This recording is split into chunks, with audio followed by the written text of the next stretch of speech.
All right, welcome back to the ring. Here we have Carson. Lovely job here on this rear cross.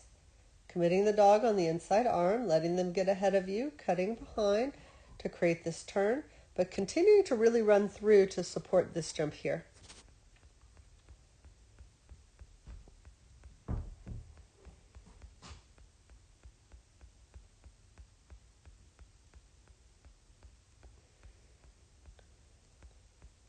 Oh, nice job here on this blind. At first I thought it was a little bit late, but now I think it's fine because you actually want a slightly delayed response to get the dog to come this way rather than pushing through.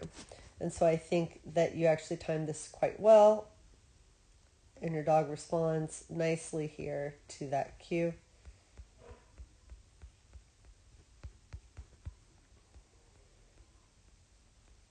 Here again, nice reach back before the dog is taken off. I think though you needed to continue to drive forward. I think you kind of stopped your motion a little bit and your dog got a little bit jammed up in here. Not quite enough space. And looking at you here, and I think instead if you just continued to run towards the correct tunnel entrance, I think your body would be effectively blocking this one. When you slowed up, I think you actually risked having your dog swing in front of you and take this entrance there. Lovely run.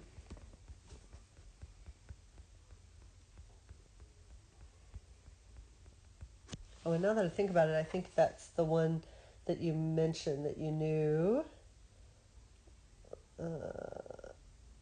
Oh, okay, no, that must be in standard because it says that caused the bar to go down. All right, so here we have standard.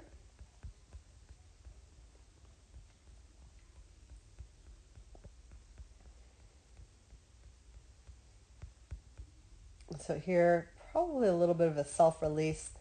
And so he kind of goes behind you a little bit, which causes a little bit of confusion there.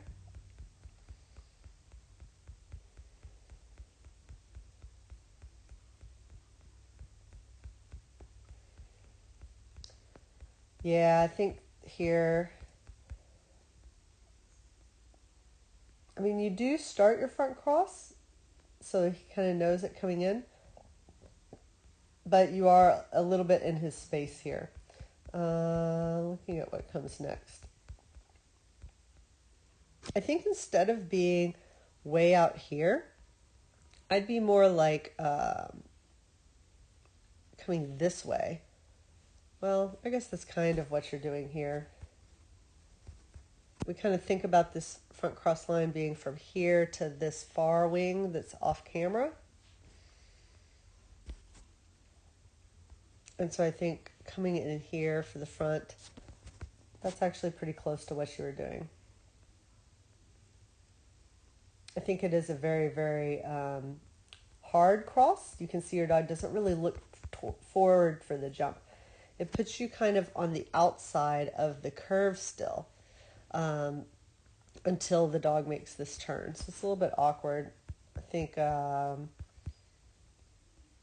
potentially a rear cross could work here, or I think just getting out of your dog's way a little bit more and really heading for the far wing, but really connecting. So if you were like heading to this wing as your dog was landing, then instead of looking at you, your dog would be looking in this direction.